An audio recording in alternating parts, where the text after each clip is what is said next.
Hello everyone, welcome to William and the Magic Box. Today it's a very special day. Today we are celebrating 400 interviews on the show so far. Oh my God, you cannot imagine how happy I am feeling right now. It's amazing to be able to say that. We just celebrated 1 year a few days ago and we are here again celebrating 400 interviews on the show so far. It's a blast, and in the end of the day, it's down to you who's been supporting the show, who's been participating on the show as well, who's been watching the show. Thank you very much. You can imagine how happy I am feeling right now and very grateful as well. And to celebrate this special occasion, we are going to have Zach.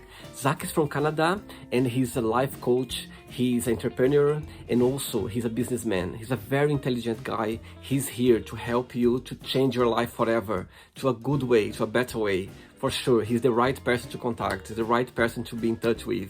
Thank you very much. I hope you enjoyed the interview, and I just hope that you're gonna do that for like a long time, because this is something very beautiful, and I'm very grateful that I'm able to be here and to be part of this, to connect with everyone around the world. Thank you very much, and I hope you enjoyed the interview. Yo, what's up, my man? Hello, Zach. How are you? I am doing just dandy. How about yourself, man? I'm very well, thanks so much. Again, nice to see you again. It didn't mean to be that day, it meant to be today. Yeah, man, the universe was doing its thing. It's meant to be. Totally. For sure, man. For sure. Nice to see you. You too. Okay, Zach, so just before we start the game, just tell me where are you from? I'm from Nova Scotia in Canada. It's on the East Coast. And as a little brief story, I moved around Canada 5 or 6 times, landed in Winnipeg, Manitoba, which is where I currently live. All right. And what do you do for a living? I am the founder and CEO of Elite Self Coaching, repping it right now. Essentially what we do is we help people progress towards the maximum potential version of themselves and their life, primarily through health and fitness, routines, mindset development, business development, and again, the North Star ultimately being allowing them to succeed under their definition of success. Wow, amazing. And for you, tell me what was the big inspiration for you to start this business, this journey, this beautiful journey? Yeah, so it wasn't always like this, man. I started this business 2 years ago, and originally it was just a health and fitness business because that was kind of the default. It was like what everyone was doing. I kind of just fell into it naturally. And over time, I realized I wasn't passionate about it. It didn't fuel me. And I realized that in order for me to actually like what I'm doing and grow this in the way that I think is successful, I need to be fully aligned with what we help people with. And what I'm not really aligned with is helping people get fit just so they look good on the beach. What I am aligned with is helping people crush their health and fitness goals if that is the first domino that needs to be knocked down in order for them to achieve their fullest potential in life. And I made that transition very recently, and that's what really inspires me on a day-to-day basis. I see. Very good. Ready to go on a beautiful journey through your memories in life and your point of views? Yes, very much so, man. I'm pumped up. Very good. So welcome to William and the Magic Box. So I've got him a lot.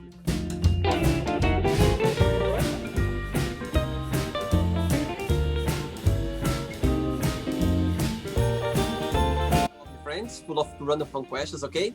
I'm just gonna play a song now just for us to relax a little bit before the first question, okay? And if there is a question you don't have an answer for, you don't want to answer, I always can pick and change another one, okay? All very chilled and relaxed, right? Okay. Perfect. Sounds good. Let's do it. Yes, please, help me to dance. I like that. Okay, Zach, let's go for the first question. The first question is, what's your funniest memory of your time at school? My funnest memory at my time at school. Honestly, man, this one is super random, but in grade 7, I went to band camp, and that was like kind of like the first kind of excursion we went on at school. It was like a couple nights over with the band class, and I hated band, by the way. I played the trumpet. I hated that entire class. I sucked at it. I wasn't a good student, but we went to this band camp, and it was with all my friends, and it was like we were sleeping over. We're all in like this mutual big room with all these bunk beds, and it was kind of like a little party, and we were like did like lots of fun activities like axe throwing and just like going on hay bales and stuff like that. So that was the first thing that came to my mind. That was way back in middle school. That was a super fun memory. Very good. Next question. Let's do it. Right, before the next question, what do you like the most of living in your hometown in Winnipeg? Winnipeg? Am I saying right? Yeah, Winnipeg. Winnipeg, And, yeah. The general consensus here, by the way, is there's not much to like. Like, we're in the middle of Canada. We're in the prairies. We have winter, like minus 30-degree winter, like 7 months out of the year. So it's not too ideal. What I do like about it, and what I have loved about it growing up, is it's a really big hockey town. And I played competitive hockey throughout pretty much my entire life. And there's always the outdoor rinks, and it's like super competitive in that department. So I've really enjoyed how competitive the hockey scene is here, and how many friends and relationships and skills I've built through that sport. Wow, very good. Next question for you is, what would be the title of your memoir? Memoir.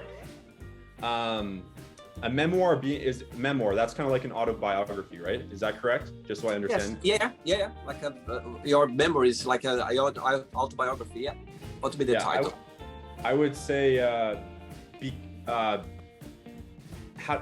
something to the effect of how to become your elite self, or something like that, depending on the context on which I want to frame my autobiography. Like I said, it's the concept of my company, and it's also my biggest mission in life, is to fulfill my own greatest potential, however I define that to be, and then helping others do the same. And that's really what wakes me up each day. It's what I think about all day. And if I had to name like my legacy something, if I had to look back on my life and look at the biggest component of my life, it would be involving the development, not only of myself, but millions of people around the world to their elite self.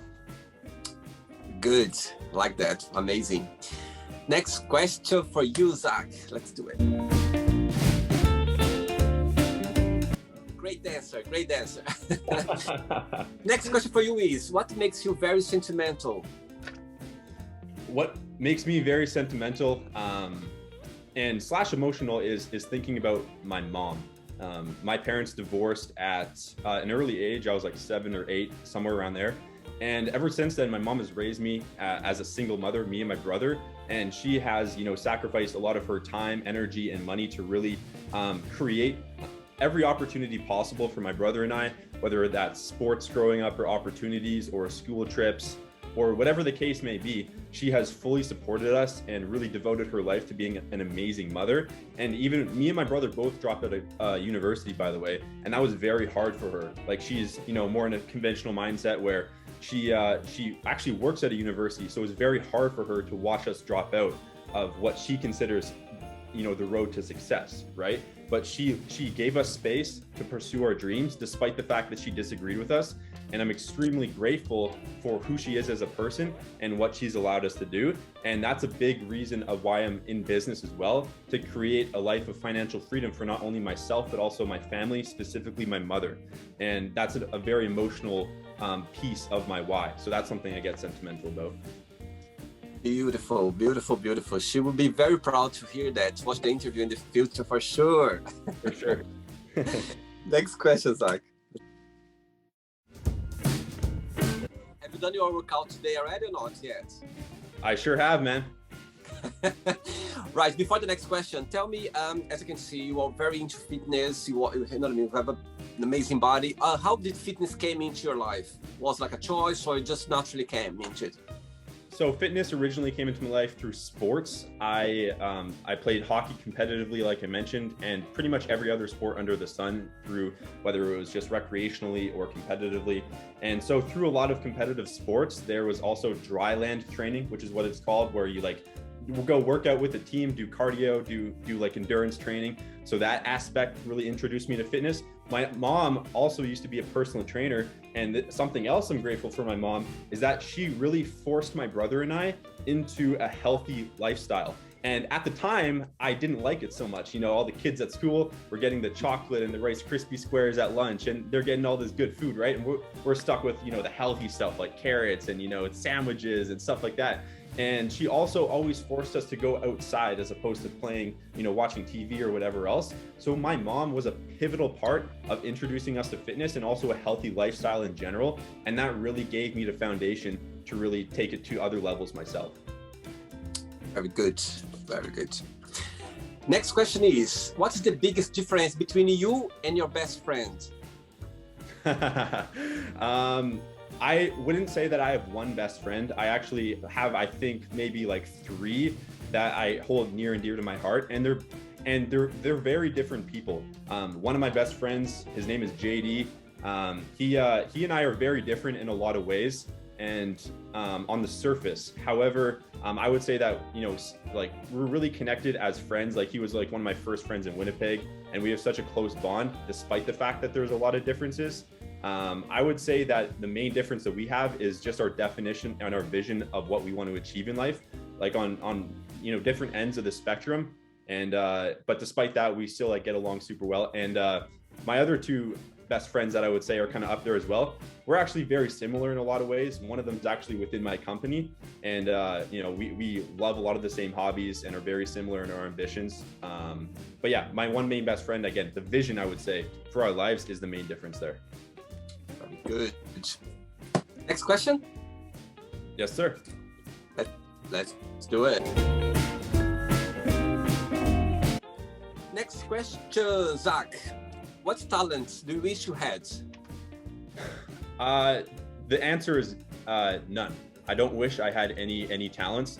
You know, throughout my development as a business owner and a CEO, I've realized that the most potent growth comes from experience, and that if you want to develop a talent or a skill, then it's on you to do so. You know, as human beings, we're born with certain, you know, some people are born with different gifts than others, but ultimately there's nothing about myself that I wish was better, because that means I wouldn't be the man I am today. And if there is something I want to intentionally develop, I will. And I really stay away from the word wish, because with anything in life, if there's something you wish for, take away the word wish and actually apply some action to it, and then you can actually make it your reality. And I'm very aggressive on that stance, and it's a large pivotal aspect of what I consider as personal growth. As I hope that answers your question. Amazing. Yes, I love it. I love that. Just love your point of view. Amazing. Very good one. Next question, Zach. Let's do it. Right, before the next question, tell me something, and what's the most challenging parts of your business, if there is any? Oh, there's tons, man. And honestly, they change as you go. The challenges I faced when I started my business are different than the challenges I face now. But ultimately, I'd say it all boils down to limiting beliefs that you acquire through your childhood.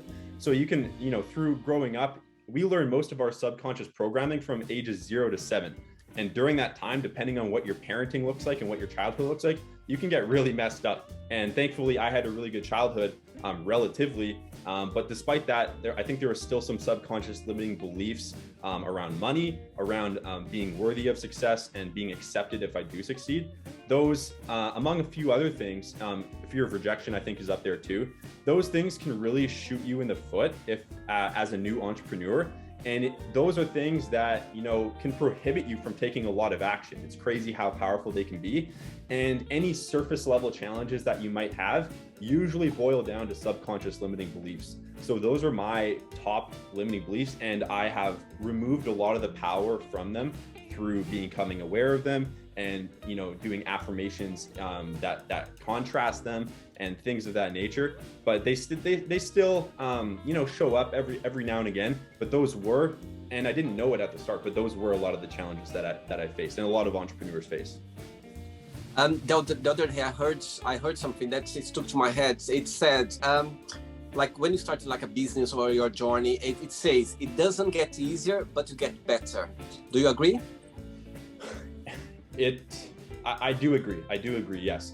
At the same time, there's an expression out there that every new level has its own devil. So essentially, you become better. So the problems you had down here are no longer relevant, but you get better, your business gets better, boom, new problems, new higher level problems. So, and essentially it just keeps on going up and up and up, and you get bigger problems as you go, and that forces you to grow. So yes, I would agree with that. Very good. Next question for you is, when was the last time that you laughed so hard that made you cry? I can't say that there's been too many times in my life where I've cried as a result of laughing. And to be completely honest with you, I can't remember a specific time where I cried as a result of laughing. But what I can tell you is the last time that I laughed hysterically, because that does happen, fairly often. And it happens a lot of the times. I actually had a call with my brother last night. He lives in Bali currently. And usually we're talking about a lot of like personal growth stuff and business stuff. And that's like 90% of who we are and what we talk about. And there's often like we make jokes with each other and kind of like joke about our journeys and what we want to achieve. And there's jokes intertwined within that whole process. And we laughed a few times pretty hard last night, which was kind of cool. He's younger or older than you? He's younger, a year and 9 months younger. Wow, very good. Next question, Zach. Let's do it. Wow, what a dancer! I'm trying to grow that within my identity. I used to be super scared about dancing in clubs and stuff like that, but it's something that I want to become more loose with and more comfortable with over time. It's working, I must say. Thank you, man. Thank you. Next question for you is, what makes you a unique person? Well, being a human makes me a unique person. I think that everybody's different and everybody's unique. But what I think I find most unique about myself compared to many people that I talk to is my self-concept of what I can achieve on planet Earth. For example, some of my goals include solving poverty, solving world hunger, solving a lot of the terrorist issues and world conflicts. And not many people I know have a vision that high where they know deep down that it's within their potential to actually, impact the world in such a way. And, I have no idea how I would do such things or what that will look like. But I think that one thing that makes me unique is I do think it's possible within my lifetime. Wow. My God, every question you answer, I'm just learning, I'm just listening to you. I don't want you to stop talking. Just keep talking, please. Yeah, man. I'm trying to keep these answers like fairly short, but feel free to follow up with any follow-up questions if you have any. I think we're going to go through all the box, yeah? Cool. Next one. Let's do it. For the next question, as you are very into the fitness, eating healthy, is there something that you eat because it's healthy but you don't like at all? Something that's okay, you know what? I need to eat this, but it's not my cup of tea. Is there something? Yeah, I take this little shot in the morning. It has like a lot of like greens and superfood and antioxidants and vitamins and minerals. It tastes absolutely awful. And just like vodka, I drink it and then I chase it with something else, whether it's like coffee or water or whatever it is. It tastes awful, but I literally feel like my brain like shifting gears, and actually, it feels like I'm more vital and more alive when I take it. So that's why I take it. And I don't eat a lot of vegetables through my diet, so this kind of supplements that. But yeah, that's something that I take daily. I'll tell you something. I was checking your stories. I think it was last night or this morning. I don't remember. But I saw there was two things that got my attention. The first one was about your post 2 burgers to eat in the morning. At the same time, I was like, oh my God, that doesn't fit his, when you look at you, it's like, wow, it doesn't fit him. And the other time as well, I felt like so nice. Oh my God, you can eat burger in the morning. I felt like, okay, don't need to feel guilt. Tell me a little bit about it. Yeah, so with me and with the common fitness guy, you might think, oh, it's like salads and chicken and all this stuff. That's not my brand at all. My brand is progressing towards the maximum potential version of yourself while through a sustainable process, meaning that I would not have the body I have today if only eating veggies and chicken was required to do so. I have been eating burgers, my entire life. I've been eating the foods I enjoy my entire life. And it all boils down to calorie intake. You just need to monitor what level of calories you have each day, depending on what your goal is. So the answer is yes, you can progress towards the body of your dreams while still eating the foods you love. Of course, you still have to focus on nutritional aspects like protein and the greens and the vitamins and stuff like that. But you still can go out for drinks with the guys, or go to a birthday party and eat cake, or have burgers or whatever you want, just in moderation. So that's the short answer to that question. And that's really what I enforce with not only myself, but my clients too. A lot of people come to me saying like, oh man, I don't want to cut out sugar. I don't want to cut out this. I'm like, you don't have to. And a lot of people are surprised by that, but it's the truth. And the other thing that I thought that got my attention was this little black cat that you're like petting. Yeah, Is a new pet around you, or? that's the only one currently. We actually used to have 3 cats. We now only have 1. We've had this one for like, I think 10, 11 years now. We used to have 3 cats.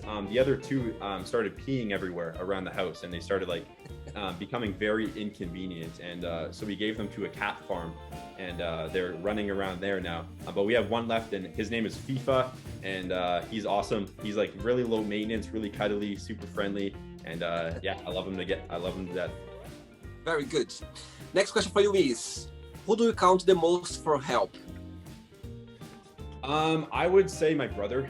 My brother is actually the first answer to that is really nobody. I've been the type of person where I rarely ask for help. I usually rely on myself, and through that I've actually built a lot of confidence of figuring stuff out on my own, dealing with a lot of emotional hardships on my own, going through the trenches on my own. And through that, it's made me who I am today. And I have a lot of confidence in myself, like I mentioned, because of that. But now I'm more open to help, and I realize the value in it and the perspectives and energy that other people can bring to your life. So now one of my best friends' name is Josh. He's head coach in my company, and he's somebody I reach out to often for business perspective, because he's in the business. We share a vision. And so he's somebody often that I reach out to just quickly if I want some advice or a second opinion. I also reach out to my brother, especially when I'm going through deeper, like emotional or spiritual hardships or transformations. He's extremely developed in both of those categories. He's often somebody I can bounce some really like complex stuff off of, or just need to talk to if that's the case. And those would be the primary 2 people in my life. I also have a 3rd friend. His name is Kerwin. Those were the 3 people in my life. By the other 2 of my 3 best friends currently is Josh and Kerwin. But yeah, he's another guy that I hold dear to my heart, that I reach out to often. And yeah, I guess that sums it up. Good one. Next question, Zach from Canada. Let's do it. I don't believe they're trying to improve some dance moves. I think you're just being modest, for sure. I don't know about that, man. Talk about music. Look at the next question. What would be the soundtrack of your life, and why you consider that? Like if I had to pick a song? Yep. Ooh.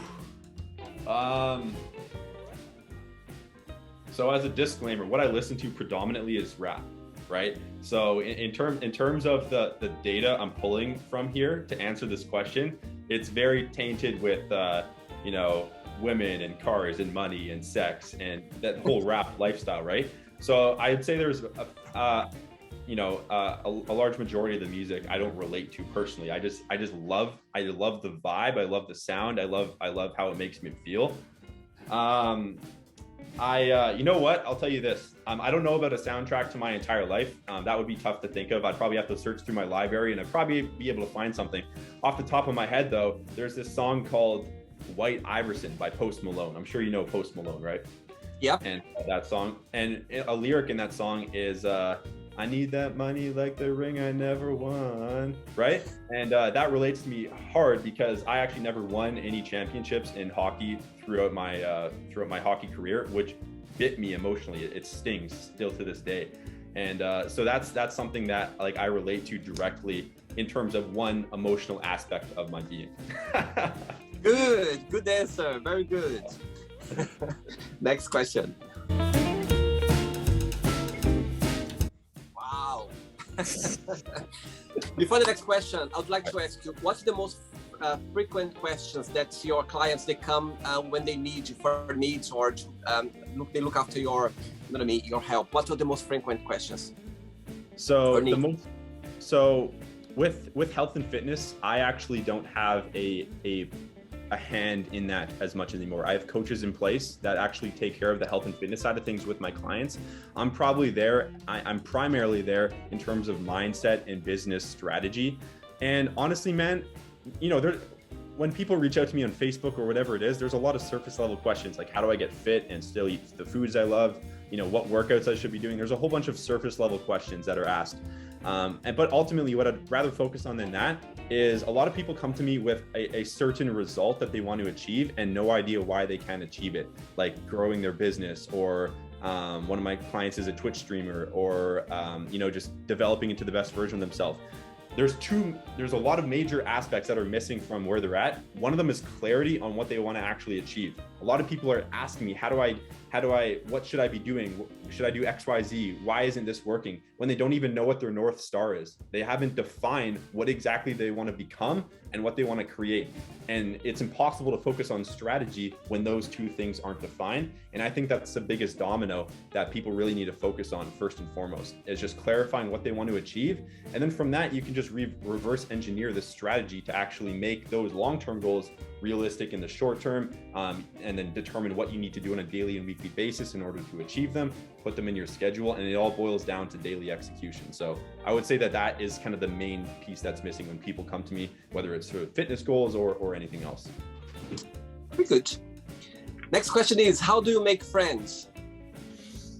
I make friends, I haven't made too many friends in the past, 5 years. A lot of my core circle are guys that I've known for ever since like middle school or whatever it is. The friends that I have made are through mutual visions of ourselves and similar levels of ambition. For example, I've met people through business. Like I've met people through I have a mentor, and he held a retreat in February. We were in Puerto Rico. I made like 4 or 5 really close friends as a result of that, because we're on similar vibrations, similar ambitions, similar visions for our future, and we're really aligned and connected spiritually. And that is the primary way that I make friends now. I'm very careful about who I allow to be around me, both in person and on Zoom calls or whatever it may be. It needs to be specific people, and I hold that to a high standard in terms of their vibration, what they want to achieve, kind of like what their intentions are. And I'm super, super careful about that. Even women in my life, same thing. And that I just have a criteria, and I'm open to any and all relationships that come my way, and opportunities and people. But ultimately, I think there's a filter that I have with keeping certain people at a distance and letting other people in. Absolutely. Next question, Zach. Let's do it.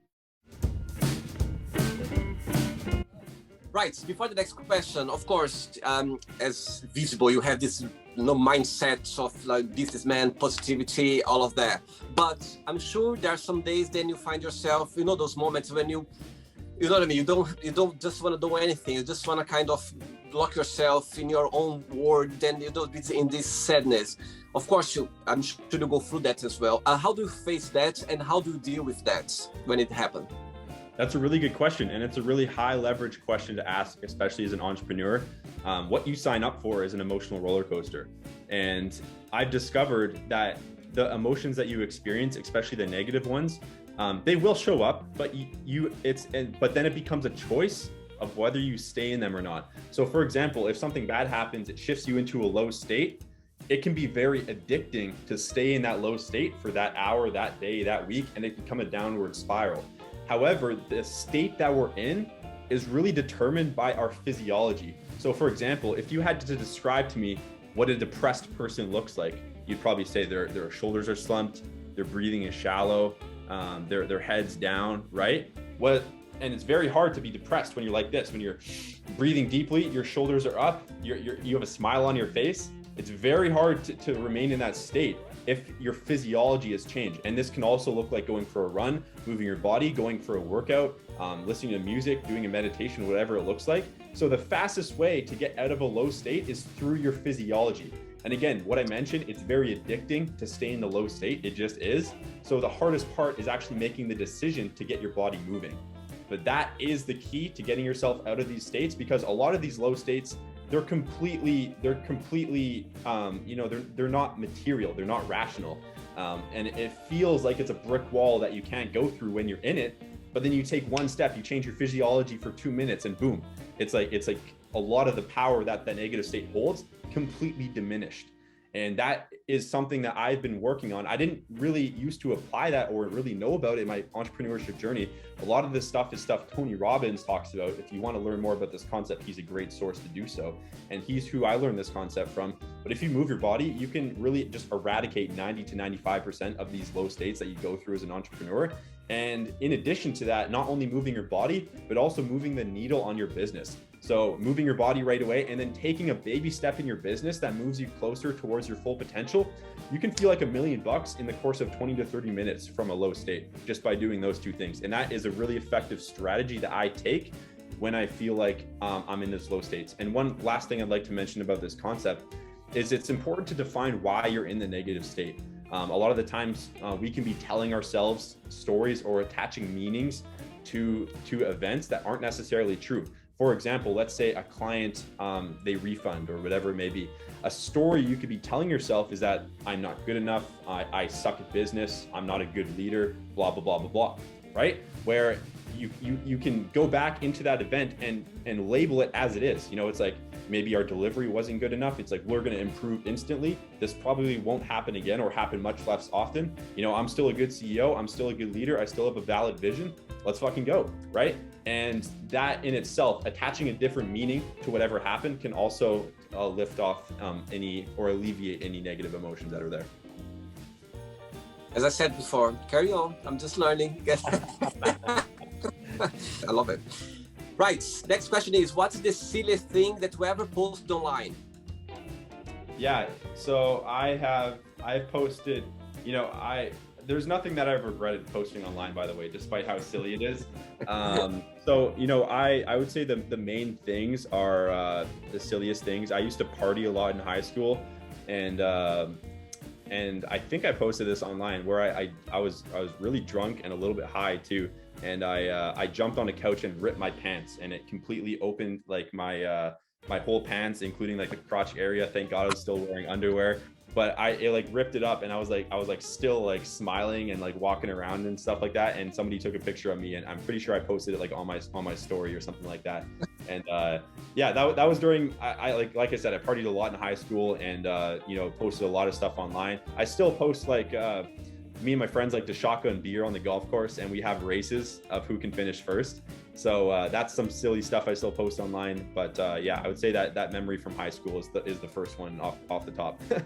Very good, very good. Next one, let's do it.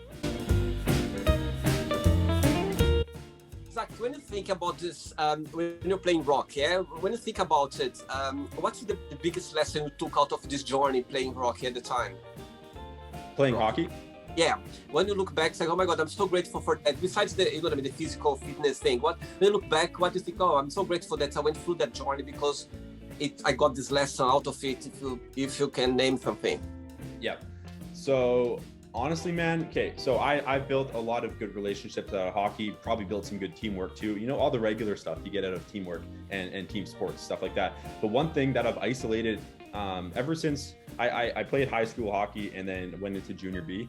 And what I realized, what a lesson I've learned is how your confidence affects every aspect of your life, including sport, and how much of a difference maker it can be. So for example, this probably isn't healthy, but I know that if I was a more confident version of myself, we could have won our high school championship.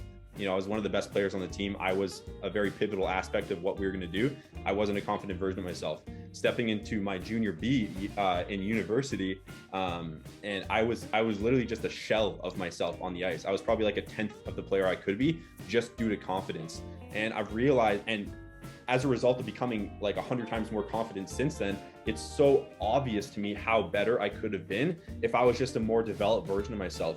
And the punchline here, I want to expand this example to life, is that the person you are determines the results you achieve in life, whether it's sports or business or anything else. And that's why it's so high leverage. And that's why our entry-level program is all about developing yourself and creating a launch pad for your growth. Because even if you come to me for business strategy or whatever else it may be, it doesn't matter if you're not an elevated version of yourself. You need to develop yourself, and that way everything else in your life raises in quality.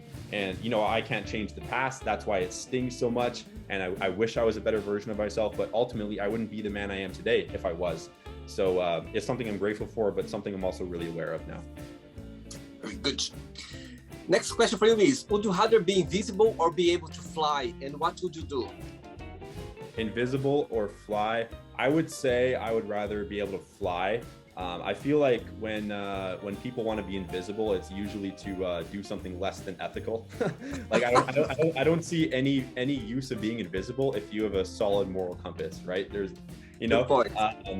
So if I would rather fly, and then was your follow-up question there why? So yeah, that kind of answers why. But in terms of uses of flying, I could probably be of use in Afghanistan right now, to be honest. If I really try, you get some people out of there. I don't know, but I would try to use it to really benefit the world. Like I said, my biggest goal in life is to realize my full potential and benefit the world in the ways that I know how. So whether it's like maybe saving people from natural disasters or transporting super important stuff or whatever it may be, I would try to use it for the best good. For sure, you would be a very busy man. I would, yeah. I would have to mix flying into my schedule, and I don't know how I would do that. 3 questions left. Let's do it. Let's do it, man. Okay, Zach, next question for you is, tell me something that you can't live without. Can't live without? Yeah. Few things. One of them, my laptop that I'm currently on. My entire life is on this laptop, aka my business is on this laptop. So yeah, I wouldn't be able to live without a laptop. That's really the main thing. If I could only bring one thing to travel with for a year, it'd be my laptop, and that's really just the most significant item that I have. So that short answer, but it's very true. I would say the same as well. The other day I was thinking about that. I was like, oh my God, if my laptop goes away, I'm in trouble. I'm in a big trouble, man, for sure. 100%. 2 questions left. Let's do it. Okay, Zach, from Canada. Next question for you is, what is your favorite weekend activity? Golf. And I also like golf. And if I had to pick a third thing, I would say golf. I love golf, man. It's something that I've become obsessed with lately. Lately meaning for like 2 years now. I love it so much. It's something that I really want to improve at. It's something I want to master. It's something that I can do with friends and drink with friends and enjoy the camaraderie, but also pursue development in an athletic sport. It's the perfect combination for me for a lot of fulfillment in life. So that's number one, my favorite thing to do. I do it at least once a week currently. And besides that, I do enjoy hanging out with friends, whether it's like watching a UFC fight, that's what we're into on Saturdays, or just going out to a patio or something of that nature. Besides business, those are the 2 things that I really like doing. And who is your favorite golf player? My favorite golf player, I would have to say is Tiger Woods is obviously up there. Just his mindset is just so inspiring. His mindset for greatness and improvement in the sport. And it's just so fascinating how high level his mindset is. And it's something that I inspire to be more like in not only golf, but also just business and life in general. Super big role model for me. I haven't really followed Tiger my whole life. In fact, he kind of like fell off the wagon for the majority of my life. I've watched a little bit of him recently. Super big inspiration. One other guy that I like in terms of how he plays the sport is Bryson DeChambeau. I'm not sure if you've heard about Bryson. He's new into the sport, and he's really like redefining the sport. He's like breaking all these records for average driving distance. He approaches the game from a really physiological angle, meaning that he takes physics into his golf string and really like constructs like the best mechanical possible swing imaginable. And I just like that approach of reverse engineering something that can be intangible, making it tangible, and using that to really improve at the game. Good. Zach, ready for the last one? Yes, sir. Always. Let's do it. Yes, of course. Of course, what a question.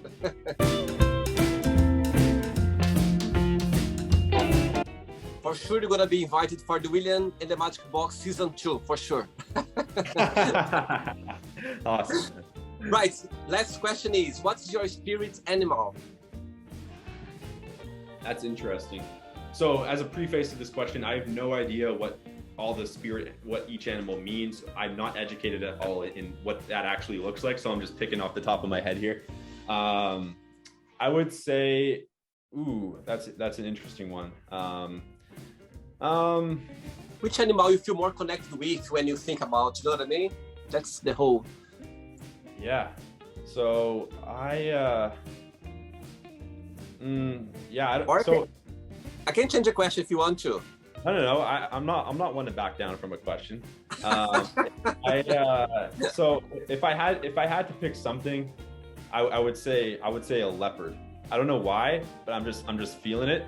And leopards, I'm pretty sure, they're kind of like tigers, but they're a little bit more stealthy, I think, and they're like more elegant, and they climb up in trees, and so it's like, this is it. Here it is. I like a leopard because I feel like they still have their fierce and resilient side with attacking and being a predator, but they also have the side where they're calm and tranquil and level-headed and composed, and they have both sides. So I would say that is my spirit animal.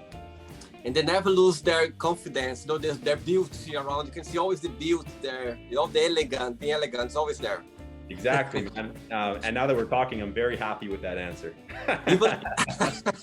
Even when they are chasing their prey, you know what I mean? They have the very elegant way of running after them. There's always there. Dude, even when they're on the hunt, they're looking good, man. So yeah, sure. Why not? There we go. Okay, Zach, not the end yet. Let's play now the word association game, okay? I'm going to give away some words and just tell me one word that comes to your mind. Okay. I'm just gonna be very easy for you. Let's start with family. Mom. Money. Obligation. Love. Myself. Life. Purpose. Sex. Fun. Politics. Staying away from it. Religion. Not. Fear. Inevitable. I like this word. Friendship. Fulfillment. Desire. Necessary. Regrets. Not necessary. Success. Obligation. Wish.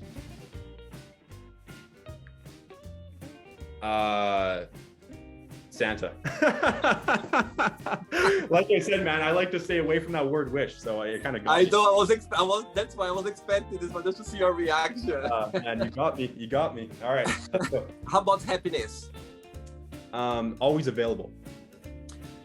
Okay, and if I tell you Canada, one word. Canada in one word, I would say beautiful. And elite, it's elite self. Elite self. I'm going to say obligation for the third time here, just because I wrapped that all in a package. I think you used the term success was one of them, financial was another of them, and elite self. It's all in a package to me. Becoming the best version of yourself, fulfilling your definition of success. And if a part of your definition of success is financial success, then all of those things are your obligation. I believe it's an obligation to fulfill what you define as your highest potential. So it's going to be obligation for all three of those. Great. Let's pretend now I'm going to meet your lovely brother for a cup of tea, and I'm going to ask him, tell me the most beautiful thing about Zach, and tell me something that he still needs to improve on. What do you think your brother will tell me? So it's kind of ironic, because the very thing you're asking me to do is what I need to improve on. And that is listing things about myself that I love myself. And your relationship with yourself is extremely important. And a few months ago in Puerto Rico, I had a really deep connection with a person, and she asked me to list 8 things that I love about myself, and I couldn't. It was extremely uncomfortable for me. And at that point, I realized that my relationship with myself is not very healthy. I thought it was, but it wasn't. I was constantly beating myself down, putting immense amounts of pressure on myself, and I had a really unhealthy internal dialogue. In fact, if my friends treated me the same way I talk to myself, they wouldn't be my friends for very long. It was very aggressive. So if I had to say one thing that my brother would say that I still need to improve, is probably my self-love, and my relationship with myself. That's one thing. And what was the first part of that question? Sorry. What's the most beautiful thing about yourself? And here we go. We get to practice what I need to improve on right here. I would say my brother knows me on a very deep level. I would say one of the most beautiful things, or something that he would say about me that is beautiful, is that I have a really, in my core, I want the best for people. You know, I will go out of my way to do what is best for a person. I have an extremely high level of integrity, and in my soul, I'm a good person, and I truly just want to help and serve. And he knows that, and he knows that it's a driving factor behind everything I want to do. He knows how much I want to give back to my family and my friends and the world. And I feel like that kind of wrapped up in a nice little bow would be kind of what he would say. And if I would ask your mom, define Zach in one positive word and one negative word only, what do you think your mom would define yourself? Ooh, interesting. These are crazy questions, man. I like it. One positive word, one negative word. My mom would say, I think my mom, the first word that comes to my mind is driven.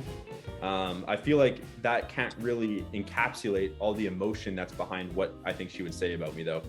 You know, she's watched me go through the trenches in business, and you drop out of school, go through hardship, and she's watched me do all this stuff essentially. And I feel like driven is kind of a good blanket word to cover all of that. But ultimately, I think that she's really proud of me for all that I've done. So I think driven is a good word. One negative word, I'm not, and so negative, it's kind of like, I would say just more of a room for improvement is it's tough to pick a word, but what the concept is puts immense amounts of pressure on myself. She knows I do. And she knows that I feel responsible for our life, our family's life, our future, for generations to come. She knows all of that's on my shoulders. And so she would want me to, you know, not feel the constant pressure of that all the time. She might tell me, you know, how proud she is of me in order to maybe make me feel less pressure or less stress in that department. Because ultimately she just wants me to be happy and live a high quality of life. And she knows that sometimes the amount of pressure I put on myself decreases that quality of life, despite the fact that it still pushes me forward. So I would say, I know it wasn't one word, but that's the truest thing that I can think of. Good, very good. Let's play now, Zach, and the magic box, and you can ask me a question, okay? But before that, let's play the music one more time. All right, let's do it. All out, baby. I'm gonna follow your moves.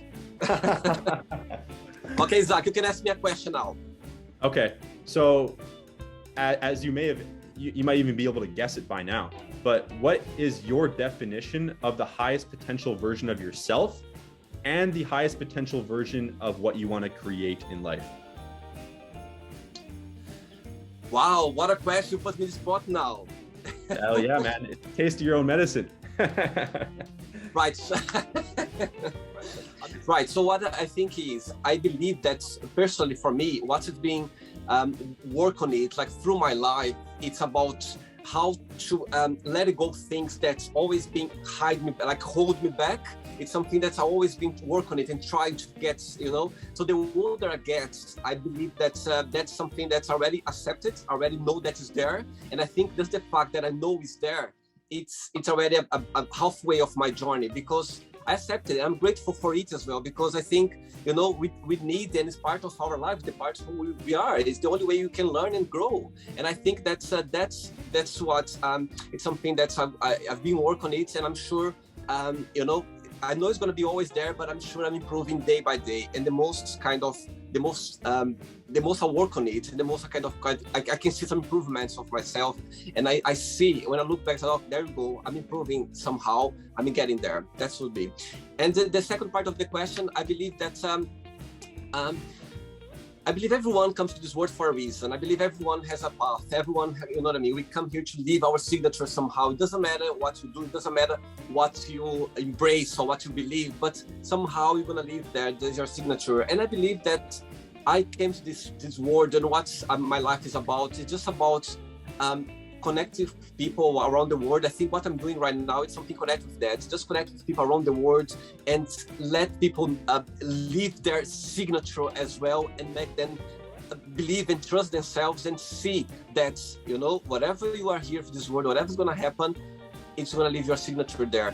And somehow you're going to come again, you're going to, you know, I don't know what you believe in like spiritualism, but I believe that you come to this world for a reason, to leave your signature, to leave your path. If you didn't get there yet, for sure you're going to come up again, you're going to come again, and you're going to try to achieve that. That's my answer to you. Nice, man. Dude, that's awesome. I totally resonate with that vision, brother. And I believe that, and now I'm sweating now because you put me in the spot. I was like, wow, I'm sure I was just waiting for the time when you're going to ask me a question. I said, you're going to keep my answer, you're going to make me go put me in the spot. There we go. You made that happen. 100%, man. Zach, did you have a good time? Dude, I had an amazing time. You were asking some questions I've never been asked before, and it was very probing. And yeah, super fun, man. Super glad we did this. Thanks so much. Thanks for taking your time. I know you're a very businessman, but you took your time to do this interview with me on the weekend. Very amazing, amazing. I love that.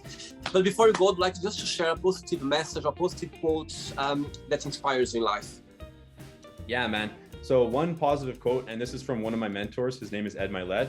He says that if you knew how close you really were, you would move much quicker. A lot of people have this default notion that their dreams are a million miles away and it's so far out of reach. The fact is it's not. And if you were to start aggressively taking some baby steps in that direction, it might not even be the right direction. You might be moving in the wrong direction, but you will learn and grow through those baby steps, and that will push you closer to your ultimate vision. But so that's if you don't move in the right direction. If you do, once you start taking the initial baby steps towards your goal, if it's a podcast, maybe it's recording the first episode or downloading the software. If it's a business, maybe it's like reaching out to a few prospects or making your Facebook page. You know, it's like once we start taking these baby steps, everything becomes more in reach. And the more you do this, the more it becomes your reality, and it becomes from a million miles away. Now it's like, this can be my reality this week or this month. And that's a huge concept. But not a lot of people end up taking the baby step out of fear, their fear of judgment, their fear of failure, whatever it is. So my encouragement to people out there was, whatever you've defined to be the highest potential version of your life, take steps towards it immediately. And even if it doesn't happen as fast as you think, you will feel like $1 million because now you're actually progressing towards your full potential. And that's a really powerful concept, in my opinion. Totally agree. And sometimes as well, when you take the first step, sometimes you can go in even a bigger and more beautiful direction that you're not expecting. You know what I mean? That's the point. When you put it out there, the universe is a box of surprise. You never know what's going to come along. That's what I believe as well. Yeah, for sure, man. For sure. Cool. Thanks so much. Have a great weekend and we keep in touch, okay? All the best. 100%, man. Take it easy. Take care. Bye-bye. Bye. So, did you like the show? Don't forget to give a like, share it, and also don't forget to subscribe to the channel. And if you'd like to be part of the show as well, first, subscribe to our channel, and after that, just go to our website, www.williamandthemagicbox.com, and send us a request saying why you'd like to be part of the show. And I see you there. Bye bye, see you next time.